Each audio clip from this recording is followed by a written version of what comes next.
Pod in My Noggin, hosted by CK Sims, creating a platform to elevate, educate, and heal by creating a space where people can share their stories of struggle, triumph, and redemption. CKS Media. Hello, everyone, and welcome back to another episode of Pod My Noggin. My name is CK Sims, and I'm your host.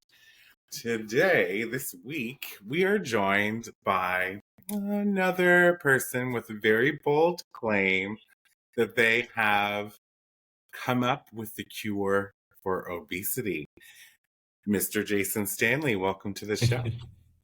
Thank you so much, CK. I appreciate it. As we said off camera, I absolutely agree with your comment that another person has come up with a bold thing. And you know, we all wish we were one in a million, but I understand I am yet one of another million people who have come up with this claim. So you're spot on. Yeah. Thank you for the introduction. You're very welcome. So I want to let's get into it, right? So your claim, and I want to find exactly how you worded it. Where was that little piece that stuck out to me? But that's fine. What is your claim? Tell us your exact claim. If you had a bottom line, 30-second pitch, I guess, if you will, in an elevator. Okay. Well, first of all, it's a compulsion, and that supersedes all other emotional, mental drivers. It's compulsive behavior. And when we look at that, once we understand that, that's a huge, huge statement. It's a compulsion. It's in the brain, not in the mind. Mind is character, personality. That brain is a physical organ that we have, and it's embedded in the brain through childhood. And the bottom line here is that obesity is not the obese person's fault. It's in the brain. That's a bold claim, but yes, I like it. So the bold claim, I like the distinction between characteristic personality versus brain and organ, right? Mm-hmm. So you talk a lot about neuroplasticity. Yes. Right? So it's almost like something that could be hardwired. It is hardwired. That's the correct term. It is hardwired. You're not born with it hardwired, but it is hardwired through the environment as a child. And once you go through the developmental process, it's hardwired. So much to unpack here. So first off, I'm going to say I have known people who have been severely obese or they run the gamut. I myself have had a lot of weight on at one point, that sort of thing. So, and there are a large grouping of individuals in the world who look at them and see laziness or see lack of, say, willpower. And they really kind of look down on people who are bigger versions of humans, right? And this bugs me because I've seen firsthand how much effort some of these people put into trying to change their food intake, their relationship with food, like all of these things. It is not easy. So I like the subject of this. It is not their fault. Right. And when I read that, I thought to myself, But what I did like, and I remember now, chronic overweight and obesity, it's not your fault. That was the piece that I was looking for just a few minutes ago. It has never been your fault. Regaining the weight you lost was not your fault. Now, that's right. Understanding the root cause and how to cure it, attaining a healthy weight has become your responsibility. So what I like about that is many podcasts ago, I had a guest on and we were talking about trauma. And she had indicated that trauma is not your fault, but your recovery is your responsibility. And that kind of created a snap for me. Yep. So let's talk about childhood. What's happening in childhood that would say hardwire a human being to become a compulsive emotional eater? Well, I'm glad yes, that's correct. Yeah. Compulsive emotional eater. And just real quick on that. almost everybody who is obese or overweight even will say, I'm an emotional eater. I'm a stress emotional eater. Let's understand that that's oh, great. Thank you. That's what's got that little bit of belly there, is that emotional Oh, eating. yeah. Okay. Why are some people emotional eaters when other people, when stressed, lose their appetite and cannot eat? And yet other people, the large group of people, historically the majority, when stressed, it doesn't impact their eating one way or the other. So the question is why? And when we answer that question, we get into the compulsion. So I'm just trying to identify where we stand in our conversation. So stress eating is the result of the compulsion. So now directly to answer your question, what goes on in childhood? Well, it's really very simple. But I'm also glad that you mentioned stress, because stress is not required. Now, a lot of people, about half of the obese population, come from a high stress childhood. There's a study called ACEs, which there were thousands of people that went through this. They were adults, and they looked at these adults they looked at their childhood and found that there are certain criteria: divorced parents, violence in the home, these kinds of stressful situations. And almost half, 49%, had high stress childhood. Almost half of the obese adults in this study. But that also says that half didn't. And my research shows the same thing. So understand that if you have stress and you're obese, if you had stress as a child, yes, absolutely yes, that exacerbates everything. That makes it stronger, more powerful, but it isn't required. You have half the obese population that did not have a stressed childhood. And that percentage is increasing in today's children. So fewer and fewer obese people have come from a high stress childhood. Now, what the piece is required, and that is that eating is the time of solace, or it's the time of joy, it's the time of entertainment.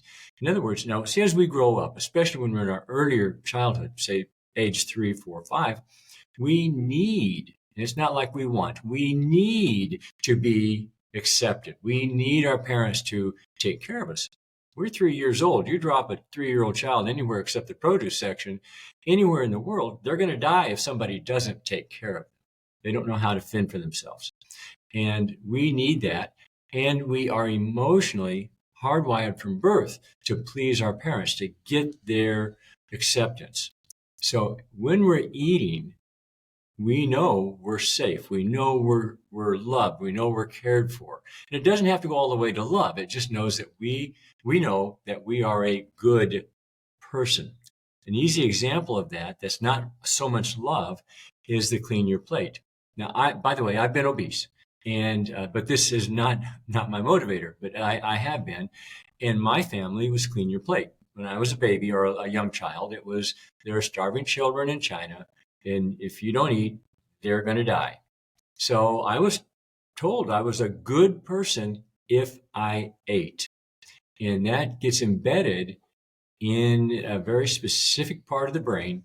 And then when that's embedded, it's lifetime. It's it's called potentiated. It's permanently potentiated. You can have a temporary potentiation in the brain. So like you have a short-term memory or even a long-term memory that fades over time. That's temporary or long-term potentiation. But then you have those that are permanent. And that's that embedding that happens during childhood in the compulsion to be a good person. So when you have fear or stress, that part of the brain, it's called the amygdala, that part of the brain sees that as danger. And that part of the brain doesn't understand language at all. There's no language. It doesn't know language whatsoever. Whatever you're talking to it, it doesn't matter. It sees danger and it immediately responds to take you to a place of safety. It's the sentry, it's the guard at the gate kind of a thing. You walk around the corner and you see a garden hose or a rope on the ground, and you jump back because your brain has told you that's a snake and you're in danger. And that's that piece of the brain. Now, in a moment later, very short moment later, you go, oh, that's just a garden hose. I'm being silly. But your heart's beating fast because that part of the brain had you jump back to safety. It's that kind of reaction that's going on in the brain that says, I'm in danger, I'm in danger, I'm in danger.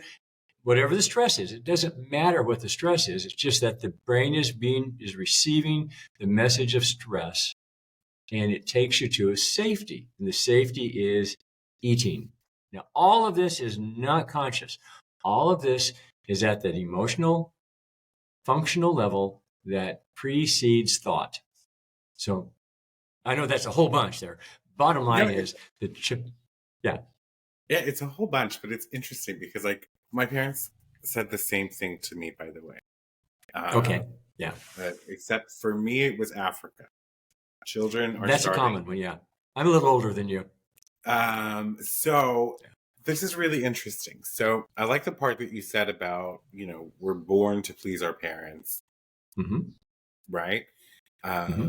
This is also in line with another thought on trauma is when you are being abused as a child or you are in a high stress situation, the brain won't really allow you to say your parents are the problem or the monster. Right. Because you need them to survive. So what happens is you internalize and convince yourself that you must be the monster. Right? And then this kicks off a lifetime of faulty assumptions and all of that sort of thing.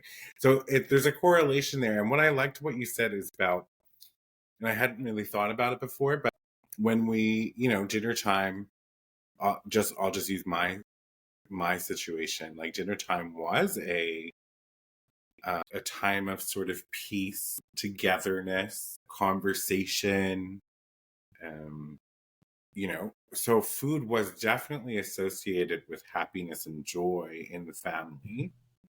It was also sometimes associated with adventure and excitement, right? So what you're saying, if I'm to summarize this for myself and for anybody listening, is that we are hardwired to eat emotionally when we're stressed, or emotionally eat when we're stressed. Because during childhood, we attached, or I don't know if we consciously attached, but somehow eating attached to safety, happiness, comfort, joy. Yes. As adults, when we're experiencing anything but those things, it brings us back to a place that it knows it finds happiness, joy, comfort, which in result is eating. Almost. You've got it real close, except for your putting on happiness, joy, etc. onto it. It's not those things. It's safety. It's safety.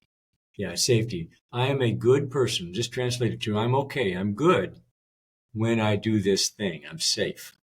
So it takes it to the safety place. And again, let's understand that it's a part of the brain, the amygdala, which does not deal with happiness or joy or those kinds of emotions.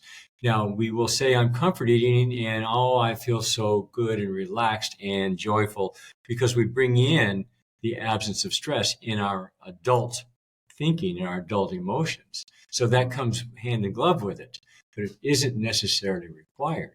You can be a high stress situation.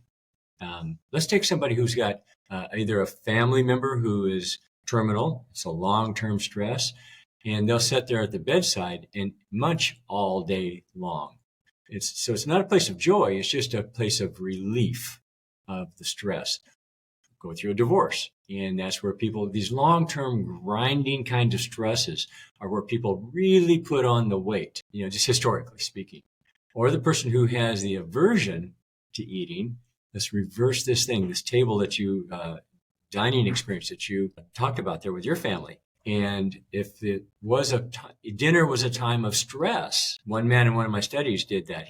His father was a monster, and he could get away from his dad all day, every day, school, chores, homework, etc., except dinner time. He had to be at the table, and he didn't know if he was going to get praised or slapped or cussed, or he didn't know what was going to happen.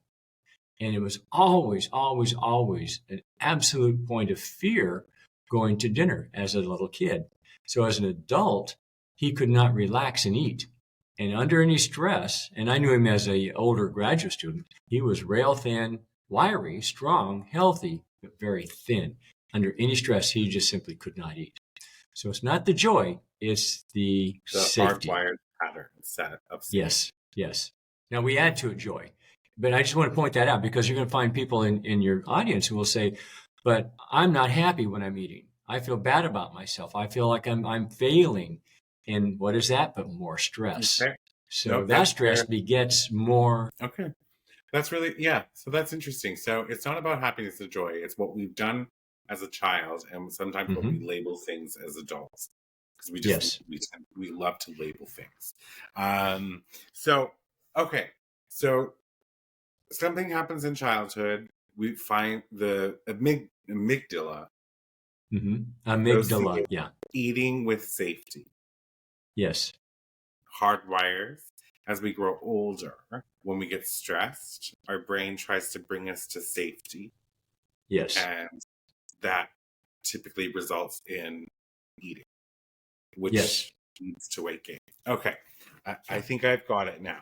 So you have done, well, you had two, you're on your third clinical study. Yes. Third clinical study. So we're going to take a quick break. And we're going to come right back and we're going to discuss your clinical studies. We'll be right back, everyone. Life in Stitches by CK Sims. Available for purchase in paperback and ebook on all major platforms.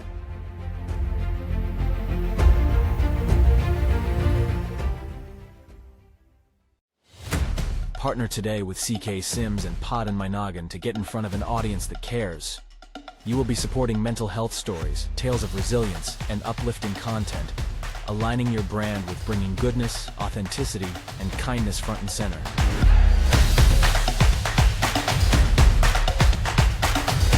This spot could be yours. Do you have a story of struggle and resilience? One that you want to share with others, and possibly help someone through their own struggles?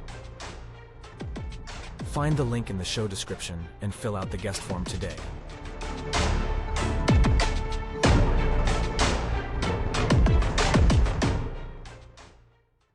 Welcome back, everyone. Thanks for tuning in to another episode of Pod in My Noggin. Before the break, we were talking to Jason Stanley about his bold but very interesting claim of how he has cured or come up with a cure for obesity. And to summarize real quick, correct me if I'm wrong, during childhood, our brain, the amygdala, associates eating with safety. This creates neuroplasticity within the brain that follow us through adolescence and adulthood. That when we face stressful situations, the brain automatically tries to bring us back to safety. Hence, we eat. And what would a lot of people, or 49% of an obese population during an ACEs study, if I remember correctly. Yes, ACE, like the card ACE, yeah. Okay, perfect. So 49% of an obese population in the ACE study indicated that they grew up in high-stress environments. So yes, that's correct. Let's dive into your... Well, for everybody at home, you had mentioned prior, but didn't talk too much about it. So the precursor to how you got onto this type of work was you yourself was once obese. Yes, yeah. Okay. Yeah, but that was not any of the motivation. What was really interesting to me, just as a person, was that I did my original study before I ever became heavy. Then some years later, now in the original study, I understood what was going on. I didn't know what was going on in the brain at all. It was a medical anthropology study, so I was out talking to people. I actually interviewed obese women, and it was for college. It was for a school paper. And I bumped into this environment where the women had this familial situation where they're always safe or acceptable or good while eating. And that early study, I also had it confused that we also had to have high stress, because they did. But that has proven since not to be the case. Anyhow, it was a good 10 years later that I was in a long-term high stress situation, and I could see exactly what was going on with myself, and that I was eating emotionally and grazing all day long and overeating, and I could not stop myself. It was as a study of one, it was pretty amazing. But yes, I became obese. And even though I had worked on it and understood exactly what was going on, I still couldn't not do it. Then later on, I got out of that stressful situation. It came to a natural ending. Some years later, I was in another completely different type of a situation that was long-term high stress, and the weight came back, and I got over that marker of obesity. And what was fascinating to me was I had already run the first clinical trial and written the first book, which, by the way, the first clinical trial failed and the first book has wrong information in it. But there I was in this long term, we're talking, for me, it was like 3 years, and high stress, and the weight just gradually came back on. So that was fascinating. But understand that that was not my motive. My motive originally was I accidentally bumped into what I found to be, oh my goodness, this is what's really going on, kind of an epiphany, while I was trying to just simply do a field study for a course paper in college, that we went out to prove that the current thinking in medical anthropology was that people brought with them the lifestyle of farming into the city, and they continued to eat the heavy, large meals. That had nothing to do with it. So I disproved my hypotheses in the study, but I set myself on a lifetime journey. And so what happened to create that second clinical trial? Well, the second clinical trial, the first one, I just simply sat down and did armchair kind of logical. Hey, if we do this, maybe we can, what I call then, repattern the subconscious. And that book was published, and the study was done in 2000. In 2006, I learned about it borderlines on the woo-woo kind of stuff, but a therapy called EFT, Emotional Freedom Technique. And it's based in the meridian system. And, the Chinese meridians, well, hey, we've got thousands of... Tapping. Yes, tapping, exactly. That's what it was. And if you know about tapping, and those of your audience who do, you know that 2006 is when the originator, Gary Craig, put out his first videos on it. And I just happened to see it and got real excited about it, because I said, this is it. This is it. This is what we're dealing with. We're trying to release this pent up emotional connections. So I got real excited. At that time, there were no courses or anything that you could take, but I learned everything I could, tried it on myself. It worked on me. And of course, there's probably a bias there, a desire that I wanted it to work really bad.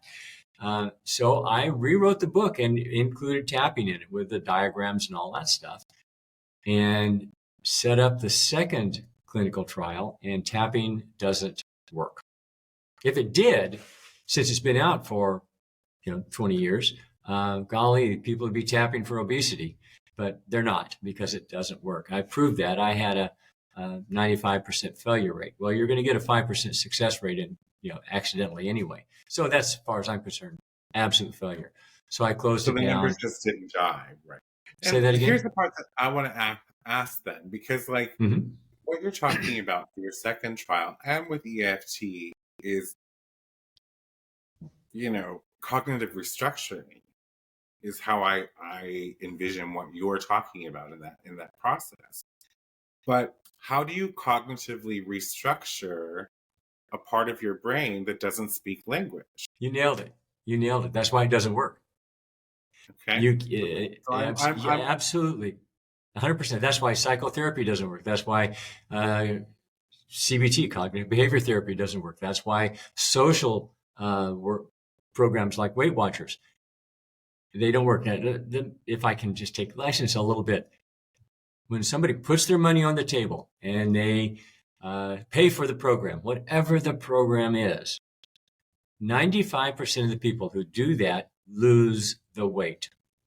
Now, that's a very, very high statistic. However, 97 people out of every 100 who lose the weight gain it back in 18 months or less. So that's a 97% failure or a 3% success rate. So losing the weight through some kind of a cognitive social support is absolutely possible. It's probable you're going to do it. Gaining the weight back because we did not touch that part of the brain that creates the compulsion, well, that's guaranteed as well. Okay, so now you're on your third trial, clinical trial. Yes. Tell us about it. All right. It's been started in January 2022, so this is September, so 2 3/4 years. I'm winding down. I'm at just the last few people, and it's a situation where we're doing therapy on neuroplasticity. It's a neuroplasticity style of therapy, and the name of it is havening. The hesitation was I started to give you the technical name. It's too long. It has to scientific. Havening is the term for it, and it's online. You can look it up and find out about it. But essentially, what goes on in this part of the brain, in the neuroplasticity is there, but you have to get to it. The way you get to it is you create delta wave. You activate the pathway. So I have the person thinking about a joyful Christmas dinner or a happy time with mom eating a snack after school. Whatever it is that made them happy or makes them happy today, eating for comfort, stress eating, so grazing in the kitchen, and create the delta wave at the same time. You have to do them simultaneously, and then that the delta wave gets into the brain. Of course, that's where the brain, the delta wave is. You go into delta, by the way, every night as you sleep. You go through your cycles of sleep, and at the very bottom, deepest sleep, you're in delta wave. It's a normal, natural part of the brain. So you're not putting anything that's dangerous or artificial. But what's happening is you also have this pathway that is activated. So that's, if you have a memory right now, you think of something that you did yesterday or 30 years ago, that memory is activated, that pathway is activated.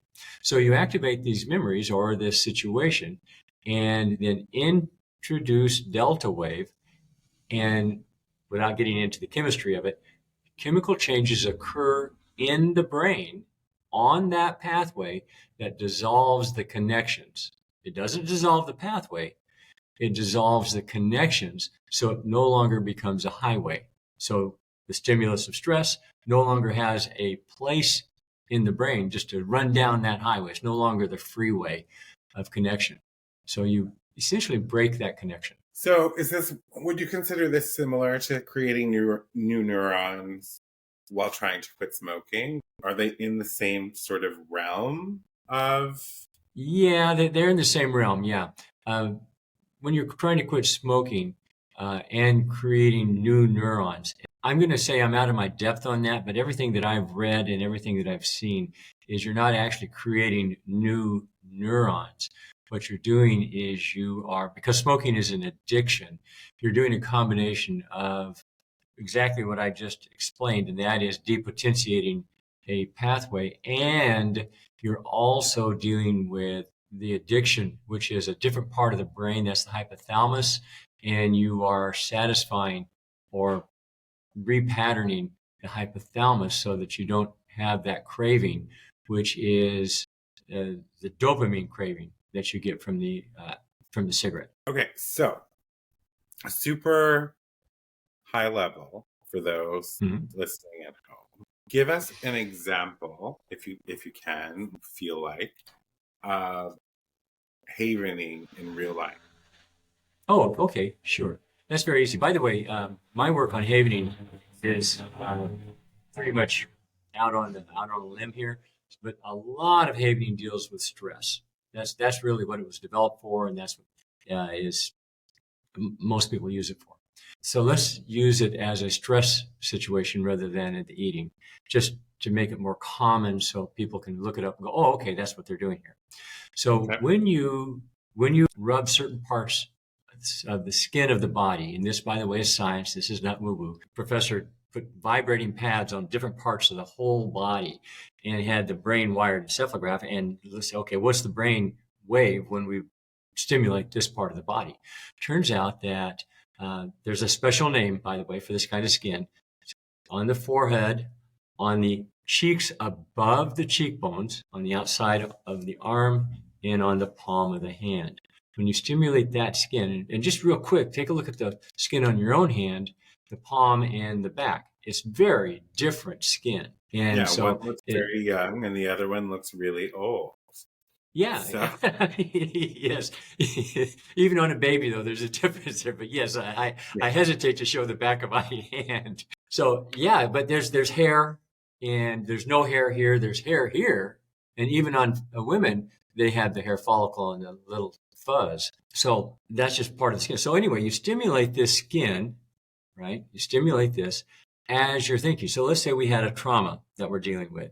And we would say, okay, I remember the trauma. I was in a car wreck and it was a problem. And oh yeah, I'm scared. And you'll actually start, if you remember any kind of trauma, your heart rate will go up. You'll get scared and you'll say, okay, I'm at a 1 to 10. I'm at a 5 or a 6. I'm really upset here. So you then walk your way through, talk about the wreck. I'm driving down the road and bam, this thing hits me in the back and I'm spinning and I'm scared. And you talk about the trauma as you are creating the delta wave, and you're activating that memory, and you are depotentiating the memory as you introduce delta wave. Now that's the same thing that I would do in mine. All right, so I would tell the person, all right, tell me about your little girl and tell me about Christmas dinner. And that's all I'll say at this point. Now, I know about her family, and I've done a lot of interviewing with her ahead of time. Okay, so she'll start, okay, I'm 7 years old, and we're in the car, and I'm real excited. And I focus a lot when I ask them, tell me how you feel. Tell me how you feel. I keep repeating that. So this is somebody who's been down the path with me many times, and they know I'm real excited. I'm in the car, Dad's driving, and we're going to Grandma's house. And we pull up and, oh, I'm so excited. I'm so excited about it. And so we're inside and, when I walk through the door, the smells, I can smell the turkey, and Grandma hollers at us from the kitchen, come in, come in, come in. And I run in and grab her. She gives me this big hug. And so the person will describe this childhood experience. Moving on, they'll say, well, we're at the table. I'm sitting right next to Aunt, whatever her name was. And she's my favorite aunt because she always listens to me. And I feel so loved and so accepted. And those emotions are flooding her, right? But those emotions, the emotion of that memory is flooding. And we're holding hands and Grandpa is saying grace. This makes me feel safe and secure. I feel safe. I feel safe. I feel safe. The whole time that we're doing the havening. And so I'm like you and I are right now. I'm seeing her on Zoom. We're not face to face. Now, you can do this face to face, and it was early on thought that you had to do it face to face. But the pandemic cured us of that idea. We could do it. Yeah. So we found out it's just as effective doing this on Zoom. Well, so that's the deal. That'd be the thing. It takes about 15 to 20 minutes of this process of reliving this Christmas dinner or the trauma, the car wreck. 15 or 20 minutes on a single trauma, it will work. Sounds like magic. It's amazing what it will do on trauma. But trauma is a single pathway that is a single memory, something that was a real bad deal.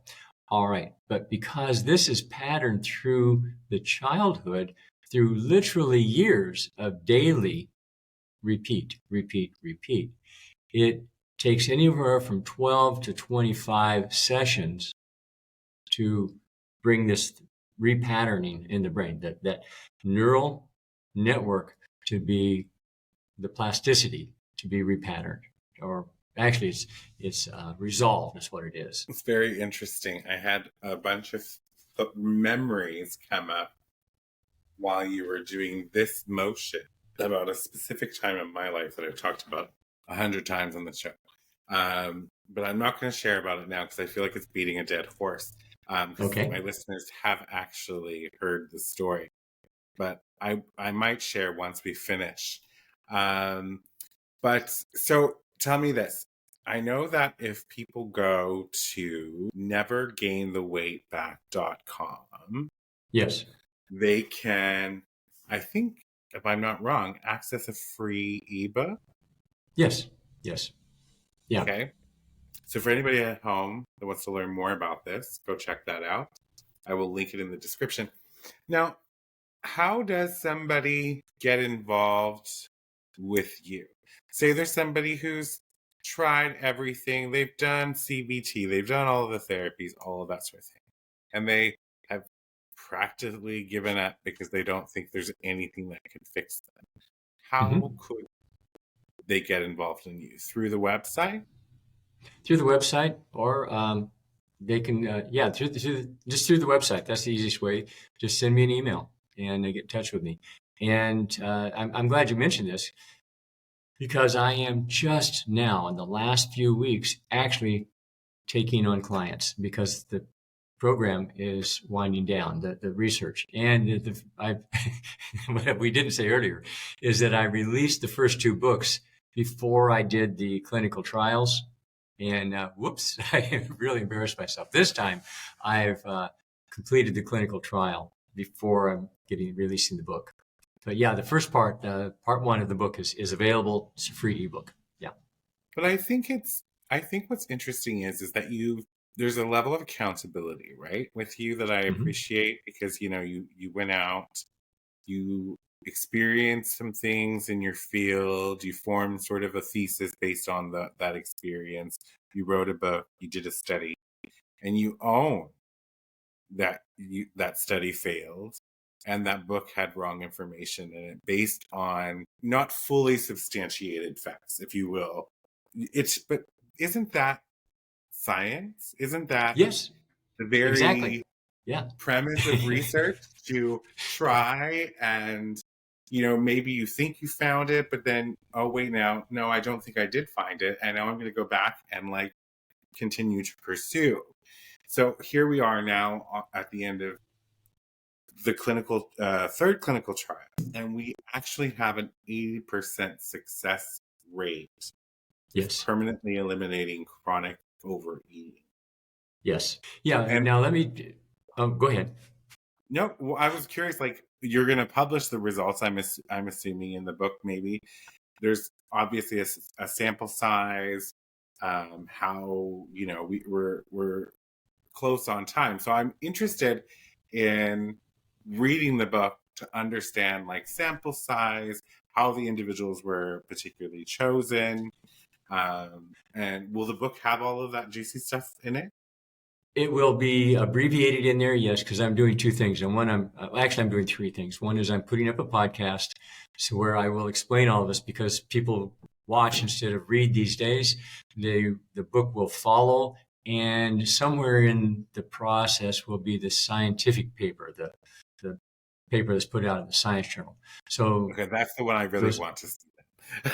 Yeah. I'll read the book as well. See, it's interesting that you say that people would rather watch than read. I am such the opposite. Today, yeah. I go through things and I see an article that sounds interesting, but it's not really an article. You click on it and then it's just a video, and I'm like, I don't want to watch it, I want to read it. That's how I am as a person. Jason, thank you so much for being here. Thank you for Thanks the for work having that me. you continue doing in this field. It's needed in this field. People need to know that they have the opportunity to make changes in their life that they so deeply want, and to understand where this comes from. I have had interactions with people before who just don't understand the why, right? And so if you can shed some light for them and help them regain their life back the way they want to live it, that would be great. Exactly. For everyone at home, I'm going to link nevergaintheweightback.com in the website. Go check out the free ebook. Look out for the second book coming out later, and the scientific paper, and until next time, don't forget to subscribe. We'll talk again soon. Thank you, Siki. For media and sponsorship inquiries, email info@cksims.com or visit cksims.com and fill out the contact form. Be sure to subscribe so you don't miss an episode. A new episode airs every Saturday. CKS Media.